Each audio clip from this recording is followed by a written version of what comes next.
Hey adventurers, so today is going to be another book review. This is going to be for An Acceptable Time by Madeleine L'Engle. This is like a sci-fi, fantasy, speculative fiction, Christian fiction, kind of just a lot of genres, weird genre blend a little bit here. So yeah, An Acceptable Time is the fifth book in the Time Quintet by Madeleine L'Engle. And to the best of my knowledge, the final book in the O'Keefe about the O'Keefe and Murray families. I'm not sure though, because I don't know all the books that she wrote that are adjacent and related and connected and all that stuff. I don't know all that stuff, but this is the fifth book in the Time Quintet, which is what this series is called. So I'm going to count it as the end, and I probably honestly won't branch out and read other books in the series because I just don't care anymore.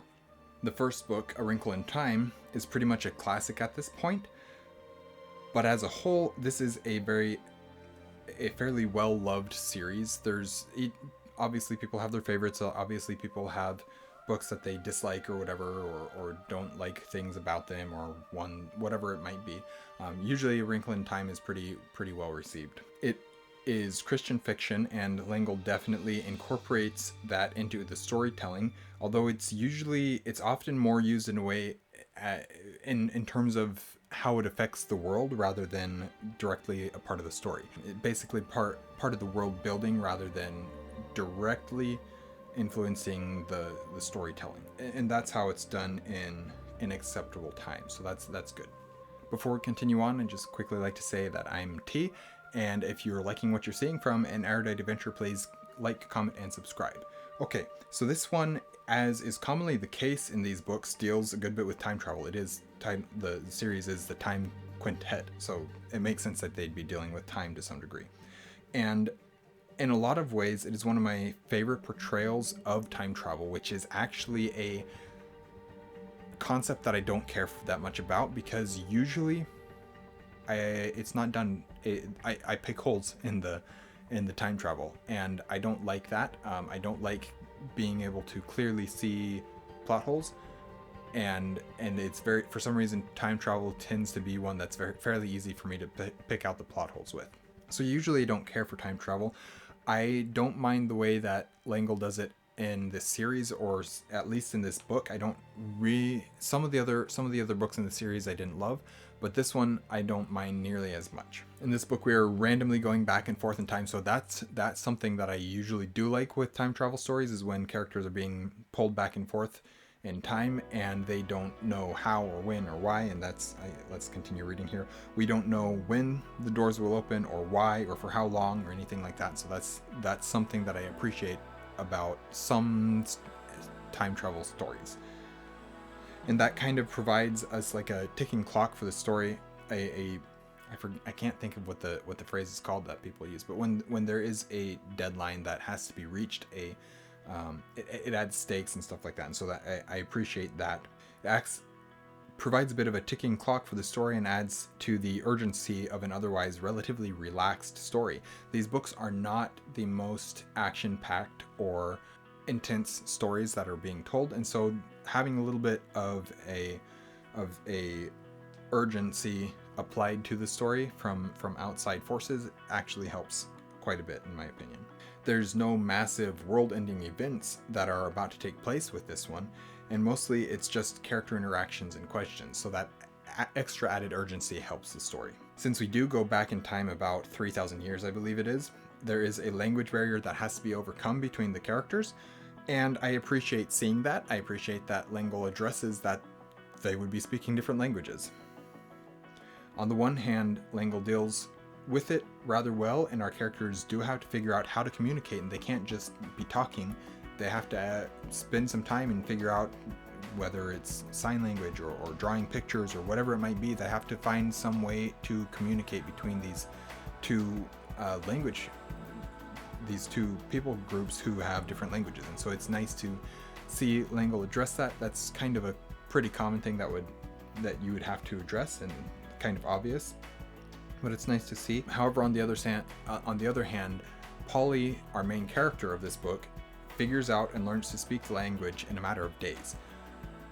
I do have a problem with that. Even with her being a genius, and I believe she speaks a couple other languages already, even with that, it stretches the believability too far. And I studied Spanish at the university. I have gone to Panama for 6 months and learned to speak the language.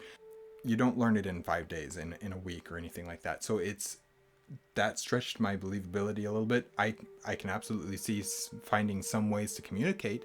That's believable. Maybe picking up some words, maybe learning some phrases, maybe starting to understand the grammar a little bit if you're really studying it. But just the learning to be able to speak it like fluently, like Polly was able to do, I don't believe that at all. And I do understand this is it for younger audiences, and so you're supposed to be able to suspend your disbelief a little bit more. That one particularly got me though. There's a little bit of a romance or an infatuation-ence, if you want to call it that, in this book as well, which I don't feel was necessary, and I don't feel like it was particularly interesting. But it also wasn't quite as bad as some of the other romances have been in this series. I'm thinking specifically of Many Waters. Also, I didn't have nearly as much of a problem with the biblical influences. This is kind of a separate thought, but kind of just how my notes wrote themselves out here. So also, I didn't have nearly as much of a problem with the biblical influences on this story as I did with, again, Many Waters. And some of the other stories too, I've not loved everything, all of their metaphysical, spiritual, in the way that L'Engle is incorporating those aspects into the story. I don't care for them. I don't feel like they're accurate. Same thing here. L'Engle takes a lot of liberties, and I don't feel like she's completely accurate with her portrayals, but usually it is done in the service of the story, and so I can accept that because it's done in service of the story, not because this is supposed to be taken as spiritual fact.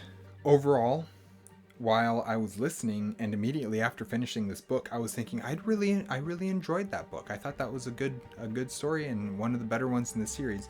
As it sat with me, I think that it's okay. Originally, I was thinking this is probably second after A Wrinkle in Time. A Wrinkle in Time is my favorite of the series by far, but